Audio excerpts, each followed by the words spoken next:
నమస్తే.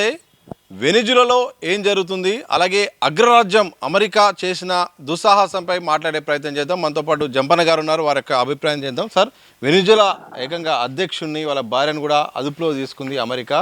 అలాగే ఇకపై ఈ దేశాన్ని కూడా మా కంట్రోల్నే ఉంచుకుంటామని కూడా చెప్తుంది. ఏం చెప్తారు సార్ జరుగుతున్న పరిణామాలు? అమెరికా గత 75 సంవత్సరాల కాలంగా ఒక టెర్రరిస్ట్గా, ప్రపంచంలో నెంబర్ 1 గుండాగా, నెంబర్ 1 టెర్రరిస్ట్గా తన పాత్రను కొనసాగిస్తుంది. తన చెప్పు చేతల్లో ఉండకపోతే, తనను వ్యతిరేకిస్తే, తన విధానాలకు భిన్నంగా ఉంటే ఆ దేశం పైన దాడి చేసి అక్కడ అధ్యక్షులను అరెస్టు చేయడం ఇది కొత్త కాదు. అది పనామాకు సంబంధించిన అధ్యక్షుడు నోరిగాను కూడా సేమ్ ఇదే పద్ధతిలో కూడా అరెస్ట్ చేసి తీసుకుపోవడం జరిగింది. ఒక్క నోరిగాను మాత్రమే కాదు, అంటే మన ఇరాక్ లోపల కూడా సద్దాం హుస్సేన్ను కూడా, అంటే సద్దాం హుస్సేన్ పైన నేరారోపణలు చేసి తనే అంటే ఆ దేశం పైన దాడి చేసి శిక్షించడం అనే దాన్ని కూడా మనం చూసినాం. మనం గడాఫీని కూడా, లిబియా అధ్యక్షుని గడాఫీ పైన కూడా ఆ దేశం పైన దాడి చేసి యుద్ధం చేసిన విషయాన్ని, గడాఫీని ఏ రకంగా చంపిన విషయాన్ని కూడా ఏంటంటే ప్రపంచం చూసింది. కాబట్టి ఇప్పుడు ఏదైతుందో, ఇప్పుడు వెనుజులాకు సంబంధించిన దానిపైన ఇవాళ ఇది కొత్తగా ఈ సంఘటన కాదు. దాదాపు 3 నెలల కానుంచి కూడా ఏంటంటే వెనుజులాకు దేశం చుట్టూ కూడా అక్కడ ఒక సాయుధ ఫోర్సును, అమెరికా సాయుధ ఫోర్సును అక్కడ కేంద్రీకరించి అది చేస్తుంది. అది అసలు 3 నెలలు కాదు. వాస్తవంగా వెనుజులా లోపల అక్కడ ఎప్పుడైతే కమ్యూనిస్టు ప్రభుత్వం వచ్చిందో, ఆ కమ్యూనిస్టు ప్రభుత్వం గతం లోపల అంటే మన చావేజ్ని కూలగొట్టడానికి, చంపడానికి ప్రయత్నం చేసింది. ఆ తర్వాత చావేజ్ తర్వాత అక్కడ మదురై అంటే ఏదైతుందో అంటే కమ్యూనిస్టు నాయకుడుగా అక్కడ ప్రభుత్వం పరిపాలనకు వచ్చిన తర్వాత కూడా ఏంటంటే ఆ ప్రభుత్వానికి వ్యతిరేకంగా అనేక కుట్రలు అమెరికా చేస్తుంది. అమెరికా చేయడంలో భాగంగా కూడా అక్కడ ప్రతిపక్ష పార్టీలను ప్రోత్సహిస్తూ దానికి కారణం ఏంటనుకున్నప్పుడు, వెనుజులా అనేది అవుతుందో ప్రపంచంలో ఒక పెట్రోల్ దేశం. అది అంటే ఇరాన్, ఇరాక్ ఎట్లయితే పెట్రోల్ దేశమో, లేదా అంటే ఈ రకంగా సౌదీ అరేబియా ఎట్లయితే పెట్రోల్ దేశమో, వెనుజులా లోపల పెట్రోల్ ఉత్పత్తి కూడా చాలా ప్రపంచానికి ఒక ఎగుమతిదారు, ఒక బలమైన ఎగుమతిదారు. అది నెంబర్ 1, నెంబర్ 2లో ఉంది అది. కాబట్టి ఈ పెట్రోల్ అనేది అవుతుందో, పెట్రోల్ పైన అమెరికా కన్నుంది, సామ్రాజ్యవాద దేశాల కన్నుంది. కాబట్టి అక్కడ ఏం చేసారు వాళ్ళు అంటే చావేజ్ కానీ, తర్వాత ఇప్పుడున్న మదురో కానీ, వాళ్ళు అక్కడ పెట్రోల్కి సంబంధించిన కంపెనీలను జాతీయం చేశారు. అంటే అన్నీ ప్రైవేట్ కాకుండా జాతీయం చేశారు. కాబట్టి ఈ జాతీయం చేయడం ద్వారా చాలా కాలం క్రితం చేశారు. కాబట్టి దీని ద్వారా అంటే అమెరికా ఏదైతుందో అంటే మొత్తంగా ఆ గనులపైన, ఆ పెట్రోల్ వాటిపైన ఆధిపత్యం సంపాదించుకోవాలనుకున్నది పోయింది, దెబ్బతిన్నది. కాబట్టి దీన్ని దెబ్బగొట్టి వెనిజులాను తన యొక్క పాదాక్రాంతం చేసుకోవాలని దాంతో కూడా కుట్రలు చేస్తుంది. అందుకోసం ప్రతిపక్ష పార్టీని ప్రోత్సహిస్తూ ఈ రకంగా చేస్తుంది. తర్వాత మరొక ముఖ్యమైన కారణం ఏంటంటే, ఇప్పుడు ట్రంప్ అధికారంలోకి వచ్చిన తర్వాత, ట్రంప్ అంటే వచ్చిన కొద్ది కాలంలో బట్ట కూడా అమెరికా ప్రజల్లో బట్ట తీవ్రమైన వ్యతిరేకతను ఎదుర్కొంటుండు. ధరలు పెరిగినాయి, అక్కడ విపరీతంగా ధరలు పెరిగినాయి, ఉద్యోగాలు పోతున్నాయి. తర్వాత ఇవన్నీ సంక్షోభం. చాలామంది అక్కడ అంటే ప్రతిపక్షాలు కావచ్చు, ప్రజాస్వామికవాదులు కావచ్చు, అనేక సంస్థలు కూడా ట్రంప్ను సీరియస్గా వ్యతిరేకిస్తున్నారు. కాబట్టి ఈ మొత్తం పరిస్థితుల్లో బట్ట ప్రపంచంలో కూడా ఇప్పుడు ఇరాన్ పైన కూడా యుద్ధం జరిగింది కదా, ఇజ్రాయెల్ ద్వారా యుద్ధం చేయించారు కదా, లేదా మరొక వంక కూడా అనేక దేశాల్లో కూడా లేదా పాలస్తీనా ఇజ్రాయెల్ సమస్య ఉన్నది. అనేక దేశాల్లో ట్రంప్ అనంటే, అమెరికా అనంటే వ్యతిరేకత పెరుగుతుంది. ఎక్కడో కాదు, మన భారతదేశంలో కూడా అంటే ఇప్పుడు ఇక్కడ సరే మోడీ ప్రభుత్వం ఏంటని వేరు, కానీ మోడీ ప్రభుత్వం తన దేశ పరిస్థితులు, తన అవసరాలు దృష్టిలో పెట్టుకున్నప్పుడు ఇక్కడ విధానాలు మారితే ఇక్కడ భారత ప్రభుత్వాన్ని కూడా బెదిరించారు, మోడీని కూడా బెదిరించారు కదా, ఇవన్నీ చేస్తున్నాం కదా. కాబట్టి అమెరికా ఏదైతుందో ఒక టెర్రరిస్టు, ఒక గుండా ఆ పద్ధతిలో తనకు అనుగుణంగా లేకపోతే వాళ్ళు బెదిరిస్తుంది, దాడి చేస్తుంది. కాబట్టి చిన్న దేశం, కాబట్టి ఇది వెనిజులా అనేది చిన్న దేశం. అదే చైనాను బెదిరించలేదు, అదే రష్యాను బెదిరించలేదు, భారతదేశాన్ని బెదిరించడం కూడా అంత ఈజీ కాదు. కాబట్టి ఇక్కడ ఏదైతుందో ఇప్పుడు ఇక్కడ ఈ వెనిజులా అనేది ఒక చిన్న దేశం. కాబట్టి ఆ చిన్న దేశం పైన ఈ దాడి చేయడం ద్వారా అంటే తన యొక్క సంక్షోభం ఏదైతుందో, అమెరికా సంక్షోభం ఏదైతుందో అంటే కనీసం ఏంటంటే అక్కడ వాళ్ళు అంటే చర్చను పక్కదారులు పట్టించడానికి ఉపయోగపడుతుంది. ట్రంప్ను అక్కడ హీరోగా చూస్తారు కదా కొంతమంది, అమెరికాలో పట్టిన కొంతమంది ప్రజలు. అది అంటే వాళ్ళకి అదంతా పట్టదు అది. అయితే ప్రపంచవ్యాప్తంగా కూడా ఇప్పుడు అమెరికా అంటే ఏదైతుందో అంటే మధురను ఒక అధ్యక్షుడిని ఒక ఐక్యరాజ్య సమితి లేదు, ఏది లేదు, నీ ఇష్టము నువ్వు ఇవ్వనివి, అసలు నీ ఇష్టం ఉన్నట్టుగా ఆరోపణ నువ్వే చేస్తావు, నువ్వే శిక్షిస్తావు. ఏంటిది నీకు అక్కడ మాదక ద్రవ్యాలని అనుకో, నువ్వు పెట్టుకో, గోడలు పెట్టుకో. నేనేమంటున్నాను, గోడలు పెట్టుకో, నువ్వు గోడలు పెట్టుకో, నీది నువ్వు కాపాడుకో, నువ్వు కాపాడుకో. నువ్వు కాపాడు. నువ్వు గోడలు పెట్టుకుంటావా, లేకపోతే అధికారం పెట్టుకుంటావా, నువ్వు ఏం చేస్తావు చేసుకో. నీ దేశంలో పట్టిన తాగుబోతులు ఉన్నారు, నీ దేశంలో పట్టిన గంజా తాగుతున్నారు. నీ తాగటం లేకుంటే అక్కడి నుంచి వస్తుందా? అంటే ఈ గంజాయో లేకపోతే మాదక ద్రవ్యాలో ఒక్క వెనుజులానే కర్మ. మధుర చేస్తున్నా లేదు కదా, చాలా దేశాల్లో పట్ట ఈ మాదక ద్రవ్యాలు సప్లై ఉంది. ఇప్పుడు మనకు తెలంగాణలో పట్ల కూడా మరి మాదక ద్రవ్యాలు రాలేదా?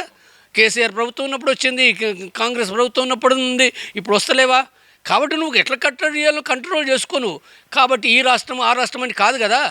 కాబట్టి ఇక్కడ మధురో పైన అనవసరమైన తప్పుడు ఆరోపణలు చేసి నీకు కావాల్సింది ఏంటంటే పెట్రోల్ కావాలి, నీకు ఆ దేశం పైన ఆధిపత్యం కావాలి, నీకు నీ దేశంలో పట అంటే నీ సంక్షోభం నుంచి బయటపడడానికి నువ్వు చేస్తున్న దాడి తప్ప ఏమీ లేదనేది ప్రపంచం అందరికీ అర్థమవుతుంది. అందరు తిడుతుండ్రు.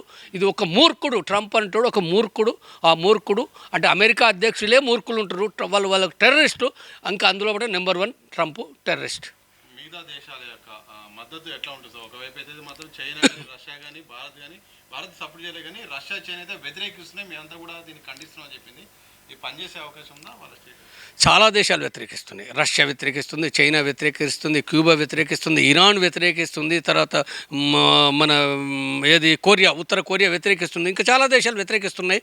కాబట్టి ఇక్కడ ఈ అయితే కొన్ని దేశాలు మౌనంగా ఉన్నాయంటే ఒక రకంగా వాళ్ళు ఏమి చెప్పలేకపోతున్నారు. చెప్తారు, కొంతమంది చెప్పొచ్చు, వెనక ముందు చెప్పొచ్చు.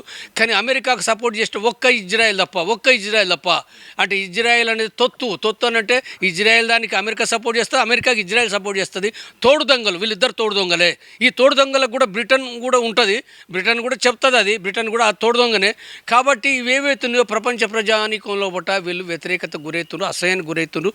కాబట్టి ఇది ఏదైతుందో అంటే మధురను తీసుకుపోయి నువ్వు జైలు పెట్టవచ్చు, శిక్షించవచ్చు కాక, అంటే అక్కడ నీ యొక్క తొత్తు కీలుబొమ్మ ప్రభుత్వాన్ని పెట్టవచ్చు కాక, పెట్టినప్పటికి కూడా ప్రపంచ ప్రజల యొక్క వ్యతిరేకత అవుతుంది అమెరికా, అది మూటగట్టుకున్నది, అది మరింత వ్యతిరేకతకు గురవుతుంది.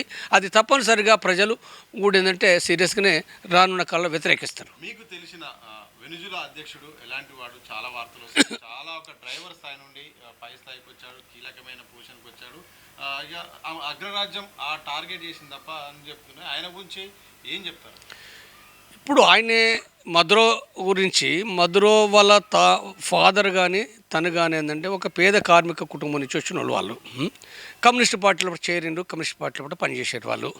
కాబట్టి పనిచేస్తూ ఉన్నప్పుడు ఆ కమ్యూనిస్ట్ పార్టీగా వాళ్ళ విధానాలు వాళ్ళ దేశానికి సంబంధించింది, దాంట్లో నిర్ణయించేది ఆ ప్రజలే తప్ప ఇంకెవరు నిర్ణయించలేరు. ఆ ప్రజలు అది స్వీకరిస్తే అది సరైనది అని అనుకుంటే వాళ్ళు ఆయన ఎన్నిక చేసుకుంటారు, లేకపోతే లేదు అది. కాబట్టి ఈ దేశ అంటే దాని గురించి అమెరికా వాళ్ళు ఇంకో వాళ్ళు నిర్ణయించలేరు. ఇప్పుడు అమెరికా ట్రంప్ గురించి మనం మాట్లాడుతున్నాం, ప్రపంచ ప్రజలందరూ మాట్లాడతారు. వాస్తవంగా ట్రంప్ అని అంటే అమెరికాకు సంబంధించిన ట్రంప్ను ప్రపంచంలో 700 కోట్లకు పైన జనాభా లోపట, నా దృష్టి లోపట 650 కోట్ల జనాభా కూడా వ్యతిరేకిస్తారు. మరి అందరం కలిసి ఓటేసి మనం ట్రంప్ని తీసేద్దామా? ఉంటుందా? అది ఉంటుందా? అది కాదు కదా. ఎన్నిక సిస్టమ్ వేరు కదా, దేశాలు వేరు కదా, ఎవరు అది మనం నిర్ణయించడానికి? అక్కడ ప్రజలు అది వాస్తవంగా మధురోకు అక్కడ ఆల్రెడీ మధురోని ఎన్నుకున్నారు, మెజారిటీ ప్రజలు ఎన్నుకున్నారు. వాళ్ళు మెజారిటీ ప్రజలు ఎన్నుకున్న తర్వాత నువ్వెవరు మాట్లాడటానికి? ఒక దేశ సార్వభౌమత్వాన్ని గౌరవించాలి కదా, ఐక్యరాజ్యసమితి సూత్రం కదా అది. ఐక్యరాజ్యసమితి సూత్రాన్ని ఐక్యరాజ్యసమితి ఎందుకు పెట్టుకున్నారు? ఐక్యరాజ్యసమితి పెట్టుకున్నది ప్రపంచంలో పడ్డ యుద్ధాలు ఉండకూడదు అనే దాంతో కదా పెట్టింది. వివిధ దేశాల మధ్యన గొడవలు వస్తే పరిష్కరించుకోవాలని కదా. నీకున్న గొడవ అంటే నువ్వు ఐక్యరాజ్యసమితిలో పెట్టు, నువ్వు చర్చించు. ఇప్పుడు ఐక్యరాజ్యసమితి అధ్యక్షుడు కూడా ఇవాళ ప్రకటన చేసిండు కదా, ఇది సరైన విధానం కాదు, ఐక్యరాజ్యసమితి నిబంధనలను తూట్లు వచ్చింది అమెరికా అని చెప్తుండ్రు. నీకు ఎన్ని చెప్పినా అన్నది ఐక్యరాజ్యసమితి అనేక సందర్భాలు చెప్తుంది, కానీ ఐక్యరాజ్యసమితి మాటలు నువ్వు ఏమి వినవు. ఎందుకంటే ఇక్కడ చాలా బలం ఉంది, ఇక్కడ ఆయుధాలున్నాయి. అంటే ఈ వెనుజులా పైన వితిన్ ½ an hour లోపల దాడి కంప్లీట్ చేసిండు కదా. ఒక అధ్యక్షుని ఇంటిపైన పోయి బెడ్రూమ్లో ఉన్న అతన్ని అంటే అర్ధ గంట లోపల ఆపరేషన్ కంప్లీట్ చేసిండు. ఒక్క కాడ కాదు, 7 చోట్ల పట్ల బాంబులు వేసిండు అమెరికా. 7 చోట్ల బాంబులు వేసారు. సైన్యం ఉండి కూడా ఏమి చేయలేని పరిస్థితి ఉంది. ఎందుకంటే చిన్న దేశం బలగాలు తక్కువ. అమెరికా యొక్క సూపర్ పవర్ కదా అది, ఆయుధాల లోపల, తర్వాత టెక్నాలజీ లోపల. కాబట్టి ఇవన్నీ కూడా ఏంటంటే నీకున్నది సూపర్ పవర్ ఉంది అంటే నీ సూపర్ పవర్ తోటి ఏ దేశంతో ఒక వెనిజులా అనేది అవుతుంది. ఇది ఇప్పుడు ఇది ట్రంప్కి ఇది ట్రయల్ అన్నట్టు. కాబట్టి ఇది ఏదైతుందో ఈ ఎగ్జాంపుల్తో నువ్వేం చేయాలనుకుంటున్నావు? ఇంకే దేశాలను బెదిరిస్తావు అంటే ఇప్పుడు ఆఖరికి ఏంటంటే అణుబాంబే గతి అవుతుంది అంటే ఇప్పుడు అదే మన ఉత్తర కొరియా కిమ్ కాడికి నువ్వు జోలికి పోలేవు. కిమ్ ఇప్పుడు ఇవాళ కూడా ప్రకటన చేసిండు కదా, చాలా హెచ్చరించిండు అమెరికాకి హెచ్చరించిండు. కాబట్టి అంటే ఇప్పుడు ఆయన కాడ అనుభవం ఉంది కాబట్టి ఆయన దగ్గరకు నువ్వు ఆయన ఏం చేయలేవు నువ్వు. అంటే నీకు కిమ్ లాంటివి కావాలి, అందరు కూడా అణుబాంబులు పెట్టుకోవాలన్నట్టు. అణుబాంబులు పెట్టుకుంటే తప్ప ఆ దేశం బతకలేని పరిస్థితి వచ్చింది.